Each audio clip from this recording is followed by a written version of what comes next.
Have you ever wondered why you're not getting faster? Or maybe you've wondered how to adjust your training plan after a big weekend ride or a hard race. Well, we just launched an update to adaptive training that takes care of these issues for you. It's called Red Light, Green Light, and it predicts fatigue and burnout before it happens so you can keep getting faster. Now, this is not a readiness score. It's one of a kind, and it's the next generation of fatigue management. It uses AI to understand how you adapt to training at a very deep level, knowing your historical limits, your current limits, and your potential. It analyzes your actual performance during every ride, then uses its understanding of you to decide how much recovery you need to avoid burnout and stay consistent. We've been testing this around the world with athletes from Tour de France riders to the weekend warriors, and they are absolutely loving it. The reason it works so well is it combines the power of AI with the training principle of super compensation, making sure you get the right amount of recovery after training. And this even works when you aren't training indoors. It'll analyze every ride or race all year, letting you train and ride how you want while avoiding excess fatigue. So how do you use it? Just keep doing what you're doing. You may see yellow or red days pop up on your calendar after training. A yellow day means you are nearing a point of fatigue that can make your training potentially detrimental. And if you had a hard workout scheduled that day, it'll adapt to an endurance workout. A red day means your training is likely to be unproductive. And if you had a workout scheduled that day, it'll adapt to a rest day. Now, the changes it suggests to your training plan show up like normal adaptations. So all you have to do is click accept adaptations after your workouts. We know you're going to love this feature, and we're excited to see it make you faster. Welcome to the podcast that's dedicated to making you a faster cyclist, the Ask a Cycling Coach podcast presented by TrainerRoad. I'm Coach Jonathan Lee with our CEO, Nate Pearson. We have Alex Wild with us as well from the Cycle Sports Specialized team. It's good to have him here. And Nate, this is a huge week for us here at TrainerRoad. We just launched... Very big. Yeah, one of the most exciting. I mean, we've launched AI FTP detection recently. Huge success. Red Light, Green Light that we've launched now. We've been talking about it in early access. Now it's available for everybody. Everyone can use it. Better be. Yeah, we're recording this like 4 days before it actually goes out. So yeah. But you said we're going to push the podcast. So yeah, it'll be out. If you hear this, it's out. Yeah. Yeah. We've been preparing as a team and everything else. It feels like it's already out because we have everything basically ready to just hit the launch button. So it feels like it's out. Nate, let's go through. So we've talked about what it is kind of at like a base level. But we should, and if you're watching this now, I'm sure that you saw the intro video that played before this. So it gave you some context on this whole thing as well, of course. But let's just talk about a little bit of what it is and kind of go through maybe some of like the FAQ so people can understand this thing a little bit better, you know? Can I start too about why we built it? Yes, please. Because it's, so what we've seen over the years are people who do too much, right? And Alex, you're kind of like me too, where you get like super motivated and you follow the numbers. Alex, have you ever done too much in training? Oh, never. Not every day. Right. And those things, like, they set you back, right? And sometimes people they set back where they take a week off or they get sick, but other times you just kind of get stale. Yeah. You know what I mean? You kind of like plateau and you're never really, go ahead. In our training, I actually train at an artificially low FTP for this exact reason, because my coach has identified that I'm too high on the ranges. And so when I do that at a lowered FTP, we're kind of where I want to be. So it's not and I'll make lowers. Not even like necessarily the number, but it's like when I see a range, I must like float to the top. So Can I share something really quick on that? Because it's really interesting that you say that, Alex. AI FTP detection over the past 3 years, because it learns who you are as an athlete as you go. And Nate, I now am training at a lower FTP than I used to, even though I could test at that level and everything else. But AI FTP detection for me, and for some people, they've found that they train at a higher level. So this proves that it's very individual, right? But for me, it's trying to find where I can have that sustainable, consistent training that I'm really getting the sort of benefits and improvements that I need. And the FTP numbers are lower than they used to be. That could also be for a lot of different situations, but it's just to that point, Alex, I think that there's a lot of ways that we probably do too much when we're just kind of going on our own and trying to force and brute force our way through training, you know? And side note on that, Alex, you want to say something? I mean, I agree 100%. I think also FTP, a lot of people think what you can hold for 60 minutes, right? But it's almost anywhere from 35 to 80 minutes effectively in terms of what you can actually hold. And most of the people, if you ask them to hold their FTP for an hour, most likely wouldn't, or what they claim their FTP is. So it's going back to time and zones, right? So it's whatever you can train at consistently and get the most time and zone, because when you're racing, you're not racing to an FTP, you're racing to the fitness you've built. So if you can build the most fitness, then you will be faster on race day, regardless of what your FTP number says. And that's why we did the progression levels too that connect with the FTP, because then, you could be anywhere between that 35 to 70 minutes. But if you're at the 35 area, maybe you're at a level 2 or 3 threshold. Then you build it up right as you go through. And if you just were to change your FTP by a watt every time, it'd be really hard to get those longer time in zones. I mean, you could do it in different ways because it's just watt numbers, but it really lets it become individual. And John's he probably air quotes over tested on a ramp test because of his extremely good ability of VO2 max. He can go super deep and his anaerobic power. Where some people they just can't do that. It's really hard for them to go really deep. And they found out when they did FTP detection, well, my FTP is higher than I thought. I've been training too easy. Not what we have. But so anyways, what we saw is that, people, if you follow the plan and the right volume plan, there's different problems that we're trying to fix with this. Follow the right volume plan, has days on, easy days, hard days, days off, right? That works if you're in the right volume. But how most all cyclists train is maybe in the winter they do that, but then there's this time where they start doing outdoor rides too. And that Saturday outdoor ride that replaces maybe the 90-minute interval ride becomes this 4-hour ride where 2 hours of it were the drop ride, then they rode 2 hours around, and then they continue their plan the same way, right? And that's suddenly this huge extra stimulus that they weren't planning on. And that next Tuesday they rode, they're fine. But that happens a couple more times. And then 4 weeks later, they're like, oh, this is crispy. I'm hating this. Like I've stagnated and I wish we could go back in time and fix them right then, right? Because you can see it like with a coach's eye. If you look at them after they've burned out or they've gotten stale, you can look back and see where it started. And Alex, I'm sure you've seen that too, right? You can look back and see where it was bad. And then the other issue too is someone just picking too high of a volume plan. And we've seen this too, like our high volume plans, they're like, people have won national championships on low and mid volume. And our stuff, the high volumes for a very high level rider who has a lot of ability to recover too, right? They've been training for a long time, can recover, genetics are special. It's really like a 4% of of our people use it. It's not for everybody. Yeah. I think it's cool too. So from what I've seen at the red light, green light, that I think one of the things working with a coach that I enjoy is the expectation piece. Like if you go into a workout and you're tired, but you were expected to be tired, it's almost different than like, why the heck am I tired? Yeah. So it's like that expectation versus reality piece. So it's like, it's giving you that coloring system and be like, this is a stretch. So you should feel tired in this workout. And if you do, that's okay. I think it changes the mentality for you going through that workout. Like, okay, we're kind of stretching through this weekend and then we have the rest week ahead. So you kind of know, all right, let's see what I can do and see what happens. And what you said is like, it's the mentality of, and am I right now, am I tired or am I just not tough? Right? Is this a mental issue that I have? And there's something, am I tough or gritty enough as a cyclist to do this? Or am I really so tired that I should be resting? Because we all know we should rest sometimes. And I think a lot of us type A people, like all three of us, we go, no, I'm going to grit through this. Like I'm going to be super tough. Right. And it gives you permission to rest or permission to have that easy day. So you get a yellow day and you had intervals, and actually you can get a yellow day too, just with only outside riding, no trainer at all. And we'll say, hey, do an endurance ride or take it easy or take it off. Get a red day, you should rest. And that permission, knowing that you can do that and you'll be able to hit that next day hard or the next workout you have hard.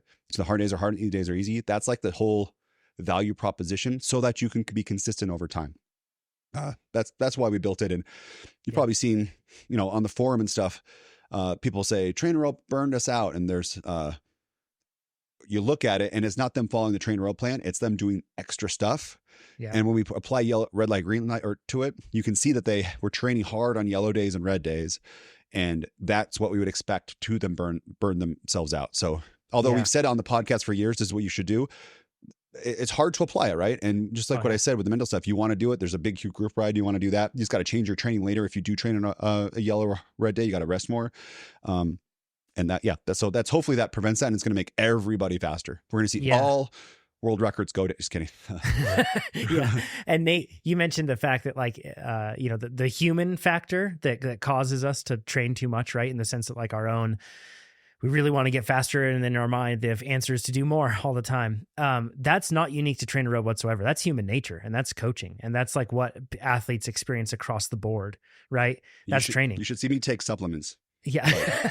More is more. Yeah, more No. is better. Yeah. Alex, are you addicted to like supplements too? Like when I was racing a lot, like fish oil and Dude, niacin. you had like and, a dog kibble bowl, it looked like, for the pills that you would take for all Yeah, the I have it like on my for Instagram. the supplements. yeah, story highlight. But every one of them had like maybe a little bit of research that might make it better. And I said, well, if I combine all of these, that's like 30 watts. I'm not sure I'm That's not that true. fringe, but I definitely do beta alanine, creatine, monohydrate, like the big ones that are proven, and then at night kind of just try to round out the micronutrients. So I'll do vitamin D3, multivitamin, omega, iron, and calcium. And so kind of just the ones that are You're reasonable. most likely you're low on, but if you have a bit too much calcium, it's fine, like kind of thing. So it's more so understanding that my micronutrient needs are a little higher, and it's hard to get that from food. But I mean, I think maybe fringe stuff I'm not so obsessed with. No, because Alex is here. We love the science stuff, Alex and I, and the numbers. Vitamin D3, you bring that up. We haven't talked about it. I know we're talking about red light, green light some more, but vitamin D3 is a fat soluble, like it's a hormone, right? I think it's a hormone, right? And so when you take it, so many people are low, especially endurance athletes. Yeah. Even if you're in the sun all the time, even if you drink fortified vitamin D stuff, you can get it tested with a doctor. And I think or even in America, you can go to like LabCorp and just pay for it yourself, which is cool. So you don't have to go through that whole process of like seeing a doctor. And low vitamin D is going to it's going to have health impacts and prevent your performance, make it so you don't recover as well. And the IU, the recommended value, I think, for international units, that's what it is like 400 per day. Yeah. Extremely low. And that's not going to probably be enough if you're training to get you to a higher level. Of course, talk to your doctor. But what my doctor had me doing was 5,000 per day. Isn't that crazy to get my number up? Yeah. I think, go ahead. Sorry. It's like the bell curve, right? And when you're looking at an athlete, it's like the 2,000, 2,500 calorie diet. You're not in the center of that bell curve when you're an endurance athlete. Totally. And it's different demands on your body. I guess the last one I didn't mention is I'll take that with tart cherry juice, which I'm a fan of as well. Hell yeah. That's kind of like my my brother. That's sick. Sick, bro. Yeah. So that's like my go-to in the evening is like, I have one of those old people, Monday through Friday systems. And I set that up at the beginning of each month. I have 2 of those, so I don't have to do it all the time. And then. Amazing. Yeah, I just bought a month's worth of it so that I can just do it the whole time. A month's worth of like vitamin pills. So my point on this is that vitamin D, you can take too much. Because you said like other vitamins, vitamin C, you can take a bunch, you'll pee it out. Vitamin D, you can take so much that it can be toxic in your system. So if you are going to do it, get it measured, talk to a doctor, figure out how much you're going to take, and then get it measured again so you don't take too much. But this is something interesting. It's something that people should look into. And same with recovery, because iron is also in that bucket. You can take too much, and it's definitely it comes around in circles, and I feel like it's coming back around now, talking about iron and iron supplementation in athletes. So it is something worth checking first. Again, if you're in the US, LabCorp, or I forgot what the other one is, but Quest Diagnostics, you can just order a panel for iron and see where you're at, and then make a plan of action from there. But that's also one that's dangerous to take too much. The interesting thing is, and I don't know if this is actually like founded or if it's simply just internet chatter or anything else, but I've seen some reviews that are calling into question the efficacy of vitamin D supplementation for athletes. And then some people are really taking that narrative and running with it. I need to look more into the research. So this is like a future topic that I really want to cover on the podcast because I don't know, like, because you know how that happens, Nate and Alex, like where a study comes out and it disproves something. So then suddenly somebody says that single study like redefines the entire story and just takes the entire existing body of evidence and throws it out. And I think that it's best to use like a measured approach at that and look at the body of research and consider it all. But I want to look into this because I also take vitamin D. I take like a multivitamin. I can't remember the name of it. It's some sort of really expensive multivitamin that was the highest rated one on Amazon. Because I started taking it before the school year started. Not Athletic Greens. And I started taking it before this school year. And I was like, I'm not going to get sick. It's going to be amazing. I have been so sick this year. I have no clue if it would have been worse with the multivitamin or not. I don't know. As of now, it's just like taking that multivitamin just makes me have to go through razor blades faster, shaving my legs and cutting my hair and fingernails. Like, it's really good at making hair and fingernail growth, but It might be the John, two our kids go to the same It school. might be the multivitamin. Who knows? Yeah. yeah. Oliver's sick today too. It's been just one gosh, Avery, poor Oliver, guy. myself. It's a cycle. It just goes back Yeah. through. Yeah. So Exactly. but it's been really like a thing where I've wanted to look into this because I'm like, I'm spending it. They're not cheap. It's like a lot of money, like for these vitamins and everything else. And It is. And though what I've always thought is that it's like the risk reward. So if you're not going to hurt yourself with this thing, and there's liver issues too with taking a lot of these things, you measure that, which I do. If it's not that much money, like vitamin D, I don't know, like $20 for a month or two. Yeah. And you make sure you Not don't too take too bad. much. Yeah, exactly. As long as there's no detrimental stuff, I would totally get into the vitamin D is like one of To the the cheaper good range. vitamins that, like, in Mhm. terms of like the supplements that you can take, it's on the cheaper side of the scale for sure. Yeah. So what's this Yeah. thing we're talking about? red light, green light, back to it. Okay. I think that there's like we were talking about the fact that we all have these human factors of like eagerness, and we trust Ego. past things. Yes, our ego. Like, well, man, I used to train 26 hours when I was in college, so I can still do that. I know that worked for me then. I'll try it again now. And we have all these different things that we rely upon to try to kind of deny the signals that we're getting that maybe we're not, Ooh. or maybe we're doing too much.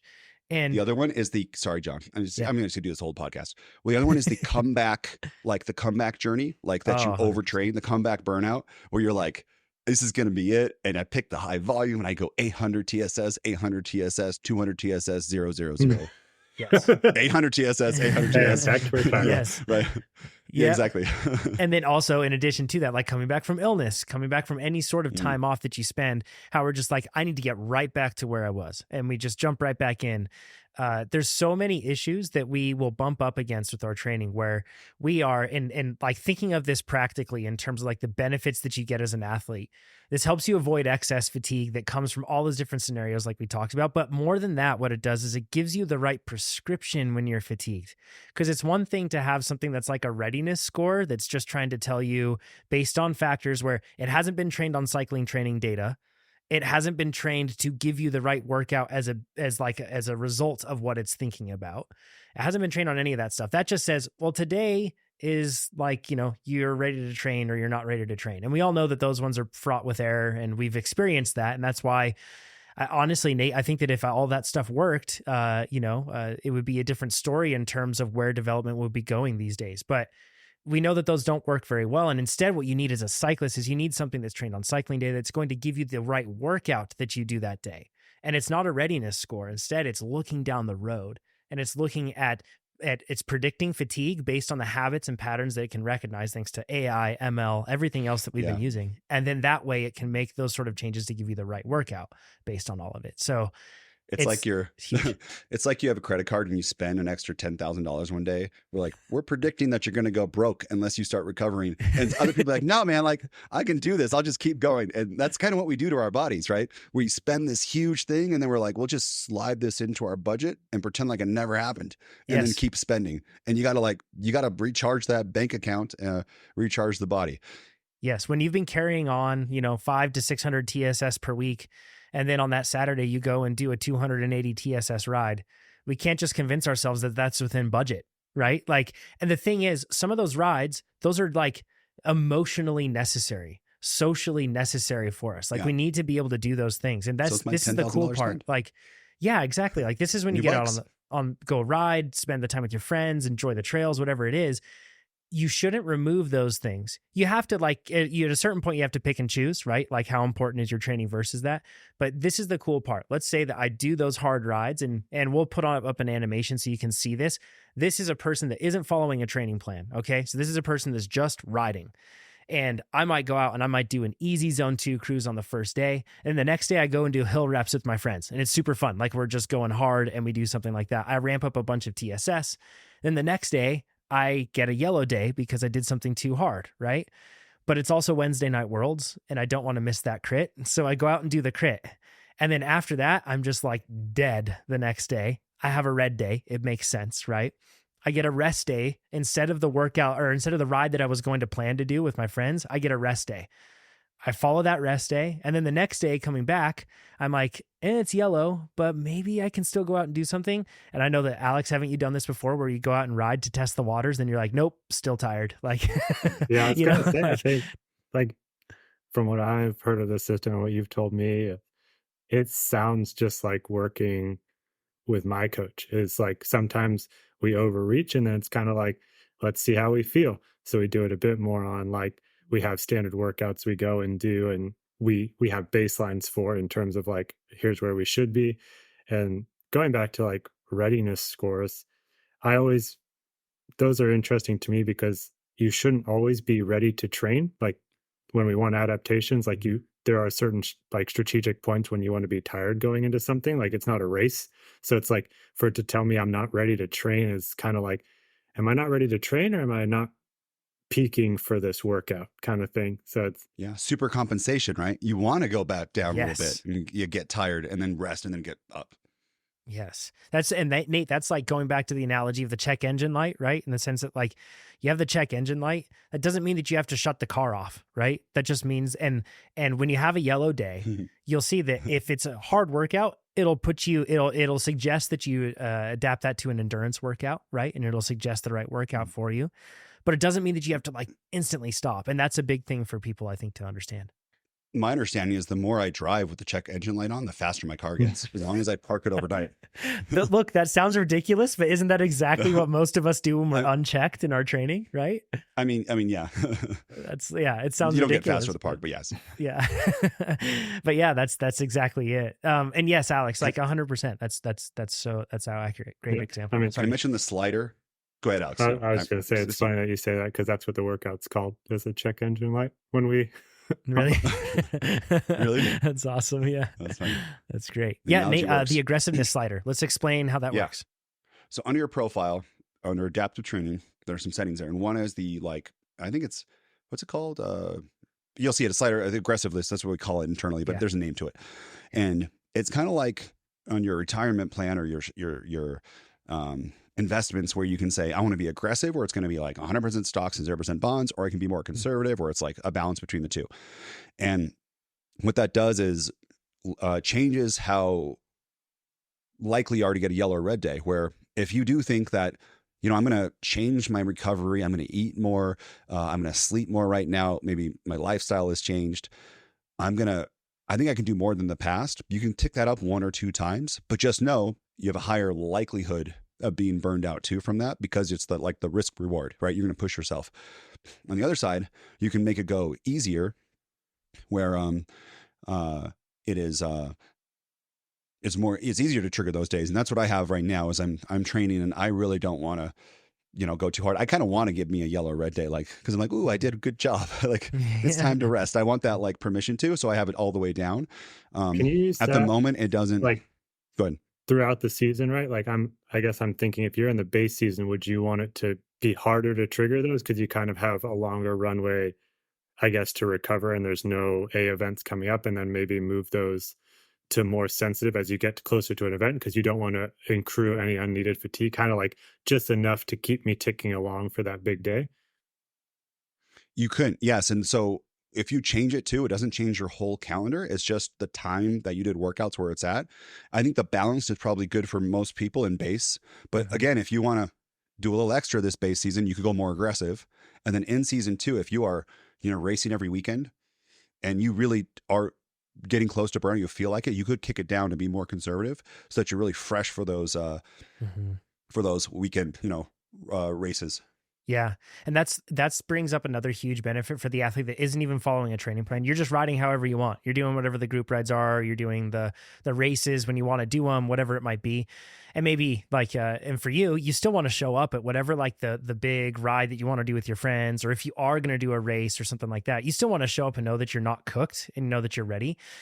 And in that case, this is a really cool feature of red light, green light, is like I was talking about that example of the athlete that isn't following a training plan. It will still be looking at that and saying, hey, what you're doing right now, it might get you into a point where your training becomes unproductive. And if coming into, let's just say, I don't know, that you're going to do like, I don't know, Mid-South Gravel's coming up, right? Or I guess it's in the past if you're listening to this right now, but Mid-South Gravel or something. And that's what you want to do, but you don't want to follow a training plan to do it. You just want to show up and go for it. You could avoid those red days and use red light, green light to make sure that you're not going out and doing this pre-ride 1 week before when you ride 8 hours and you blow yourself up and get yourself in a hole. It's a really helpful thing to be able to avoid that sort of stuff. For athletes that are normal, not superhumans like Alex. Alex is a superhero in terms of fitness. It's insane. It is insane. Alex is mentioning that he might make it more aggressive when he's in the base phase. And for me, an athlete, so, but like when I'm in peak form, I'm close to 5 watts per kilo, which is statistically very high. I probably wouldn't dare to do that. The middle slider, just for a point of context, the middle slider for me, the balanced position is like, it's perfect across the board for me. So, like Alex said, it's kind of cool to be able to provide that level of customization. We've looked at athletes that have been racing the Tour de France. We've looked at athletes that are like weekend warriors that are just like getting started in this thing. And from everybody across the board, this feature is very individual. It's not like something like TSB that's looking at just strict static numbers. This is next generation, far beyond that, right? And instead what this is highly individual to you. And it's all because of adaptive training and being able to learn who you are as an athlete. That's what gives us this ability to make it so individual. So I think that's just super just exciting. the key piece there is that it would learn me, right? So it's like I do group rides strategically on the weekends. I do that 200 to 300 TSS day, zone 1 to 5. But in theory, the system should be able to see my training, that I've done that before, that I've handled that load before, that I can do 1200 TSS a week and back it up. And it won't say red day next day. It'll be like, all right, like we know you can handle another 200 TSS day the next day because you've done it before, and it will learn on that. And it's like within that slider, I could be more aggressive if we're trying to build that fitness, and it would then lean even more towards that green day and say, all right, like we've seen you do this before, you can do it again, kind of thing.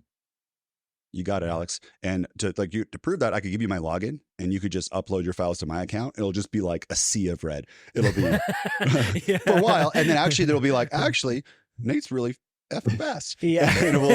But at first though, it's going to be like, whoa, hold on. It'd probably think it's drunk or something. That'd be a change. Red days are very, very rare on your career, Alex. I've looked at your career with it. That's a really good point. The better the athlete, the less red days they have, and the less that they go super hard on yellow days that trigger red days. Like it is. And then the lower me, I had so many red days, and you too, John, you have red days also, but not as many as me, but like, you can see where it gets. Here's the cool part. Everyone listening to this, you can sign up for TrainerRoad, and it's retroactive. So you sync your account with Strava or Garmin. You can look back and scroll on your calendar and see your training and how it would have changed it, and how if you like agree with it or something like that. And then if you don't like it, you can go to your account information page and click refund, and you get a refund. So everyone 100%. Can check it out for free. If you do it the same day, it doesn't charge us anything. If you do it later, it costs like 50 cents. But if you like it, you can use it moving forward, and even if you're outside. So everyone can actually try it to see if how it would have changed their training. And then that time where you are inconsistent, look for week 2, 3 weeks before that, training hard on yellow or training hard on red days. And then if you see then that you get inconsistent later, you got really tired, you start feeling workouts, you feel flat or stale. That's a key that this feature would help you. For sure. Yes, that's so key. And you can go and it's like Nate said, go and try it. And if it doesn't work and you don't like the way it looks, we'll refund you. Happy to do it. It's cool. We got one comment this morning from the forum, or maybe yesterday from the forum. It was overnight. And it was an athlete saying, I looked back at it and I've struggled with like training myself to the point where I get sick, where I get broken down and I get sick. And they were like, and I looked back, and in every situation, it was like 1 to 2 weeks beforehand, they started to see yellow and red days pop up, and they ignored them. And they were like, and I remember those times, and I remember feeling sick, but I was like, forget it. Like I can keep going. And in every situation, it would have, if they were following and had it on, it would have stopped them from getting into that situation. The cool part is it's so easy to use. Like you literally do nothing. Like all you have to do is the changes that it suggests to your training plan, or to just the changes it suggests you make if you're not following a training plan, you're just riding outside, not doing it. It'll just give you a red or a yellow day. And if it's a red day, it'll suggest that you do a rest day. And if it's yellow and you're not on a plan, that's a good indication that you should just take it easy. If you want to, you can take that day off and be guilt-free about it. If you're following a plan, yellow days will, if it's an endurance workout that's under 90 minutes, in most cases, something like that, that's pretty easy. It's going to keep you at that workout, but otherwise it's going to adapt you down to an easier endurance workout and otherwise a rest day. So all you have to do is click accept adaptations. That's literally all you have to do to use it. It's so cool. So That's right. Or nothing if you're training outside. yes. Yeah. Exactly, You know what? right? There's somebody who's listened to 466 of our episodes and hasn't signed up for TrainerRoad. I Like, know. come on. I see how many of you listen. Yeah, exactly. Just sign up and like just pay. You don't use it. Like we've given you $20 a month of entertainment for years and years and years, please. Yeah. Wow. Yeah. That's crazy. I got to run, unfortunately, but I was going to say, if you want to, we can definitely post my last 4 weeks with this up with it. If people want to see how it adapts, I'm happy to share that. So Yeah. thanks for I'll having put me. weeks of Alex's training up on the screen. When Alex and you were talking about it and stuff, we'll put it up here so then people can see it. Yeah, cool. Thanks for having me, guys. Cool. See you Thanks, soon. Alex. Appreciate you joining with this limited time you had. Appreciate it, man. Well, cool. Nate, this is like huge. When people look at this in terms of like a value proposition, it's only for $20 a month. That's what TrainerRoad is. You get features like red light, green light, AI FTP detection, adaptive training. You get support like our support agents, world-class support agents. In fact, we just had two of them. Two of our support agents won the Cape Town Cycle Tour. Just amazing. So Kent Main and Tiffany Keep. Kent went solo. Tiffany won in one of the longest. Most drawn out sprints. And for people that don't know, they might not know, but Cape Town Cycle Tour, I believe, I'm quite confident in this, and those from South Africa can let us know. I believe it's the largest mass participation cycling event in the world, like in the entire world. There are thousands and thousands of cyclists on the road that do this one. It's amazing. 2 of our employees, yes, men and women, won.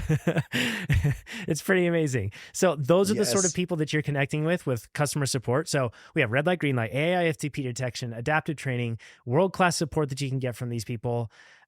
You're probably going to be getting more value than you would from a coach that's going to be charging you hundreds of dollars every month. And instead, this is just $20 a month. You got to sign up for it. It's amazing. Two coaches can use this tool with their athletes also. Like Yes. you can use red light, green light as an assistance to what you're doing to help prevent burnout and stuff like that. So you could sign up, sync their data, and just don't tell them you're using it, and then charge them. Just kidding, don't do that. Yeah. But you could. I mean, it's I think too, as we go more and more into AI and stuff, the coaching aspect will be all the soft skills, right? The technique, the accountability, and all of that, and maybe the deep analytics and stuff is going to be more handled by machines.